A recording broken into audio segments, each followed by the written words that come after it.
استارتاپ موبیشن، گروه ویژ، استارتاپ دانش بنیان رورو، شرکت تغذیه سلامت نابزی، شرکت زیست نبات گودیاس نونانو.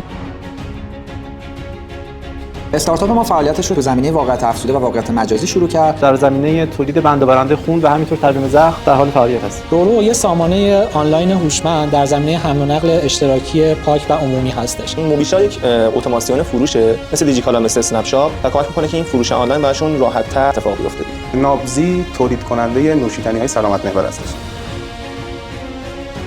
پارک پردیس که همه تقریبا میشناسن، یعنی هر کسی تو اکوسیستم تقریبا فعالیت داشته باشه احتمالاً پارک پردیس رو میشناسه. من خب آشنایی بیشتر به واسطه دیجی نکست. یکی از اساتید من دکتر گیناروند بود و طریق ایشون ما با پارک آشنا شدیم. و ایشون پیشنهاد داد که بیایم توی پارک مستقر شیم. اگه یه نفر در واقع حالا سرچ ساده‌ای بکنه یا پرسجویی بکنه توی فضای کار اشتراکی که توی تهران هست، خب میشه گفت در واقع یکی از بهتریناش همین فضای کارخونه نوآوری آزادی هست که استارتاپ‌های خیلی مختلفی اینجا مستقر هستن و به قول معروف شما میتونید توی اون اکوسیستم استارتاپی قرار بگیرید.